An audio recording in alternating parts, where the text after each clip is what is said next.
Lord. దేవుని నామానికి మహిమ కలుగును గాక. మా వర్తమానం విని బలపడుతున్న దేవుని ప్రియ బిడ్డలకు మరొకసారి వందనాలు తెలియజేసుకుంటూ, మరి ఎవరు దేవునిలో బలముగా ఉంటారు, మరి ఎవరు దుర్వార్తకు భయపడతారనే మాటను మీకు తెలియజేయాలని నేను ఆశపడతా ఉన్నాను.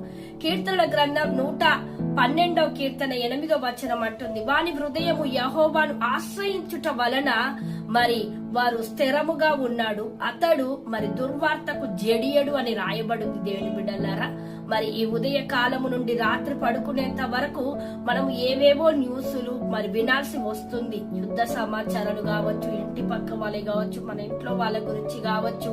చెడు వార్తలు విన్నప్పుడు మన హృదయము భయముతోను కలవరముతోను నిండిపోతా ఉంది. కానీ దేవుని వాక్యం అంటుంది, ఆయనను ఆశ్రయించిన బిడ్డల హృదయం అంట మరి ఎటువంటి నువ్వు దుర్వార్త నీ ఇంటి వారి గురించి, పక్క వారి గురించి, దేని గురించి విన్నా నువ్వు భయపడకుండా స్థిరముగా దేవునిలోనే ముందుకు కొనసాగుతావని ప్రభు వారు తెలియజేస్తా ఉన్నారు. కీర్తన గ్రంథం 78:36 వచనం సెలవిస్తా ఉంది, దేవుని ఆశ్రయించని వారు వారి హృదయము దేవుని కార్యాలను కూడా నమ్మదని సెలవిస్తా ఉంది. దేవుని బిడ్డలారా, మనం దేవుని నమ్మిన వాళ్ళమైతే దేవుని ఆశ్రయంగా మరి దేవుణ్ణి స్థిరంగా మనం ఆశ్రయంగా మరి పెట్టుకున్నట్లయితే మనకు ఎలాంటి దుర్వార్తలు వచ్చినా మనం భయపడకుండా ముందుకెళ్తామని ప్రభు పేరట తెలియజేస్తూ, మరి ఒక భక్తుడు బైబిల్లో చాలా మంది భక్తులు ఉండి మరి దేవుని ఆశ్రయించి బలంగా ముందుకెళ్లిన వాళ్ళు ఎంతో మంది ఉన్నారు. కానీ మీకు ఒక భక్తుని గుర్తు చేయాలని ప్రభు పేరట తెలియజేస్తా ఉన్నారు.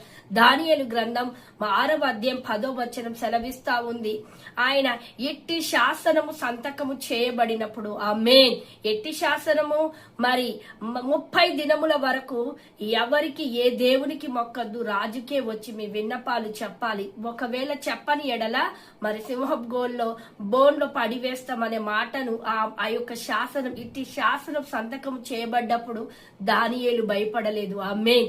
దానియేలు హృదయము జంకలేదు. దేవుని బిడ్డలారా, ఎందుకంటే దానియేలు హృదయములో దేవునికి ఆశ్రయ స్థానం ఉంది. ఆమేన్.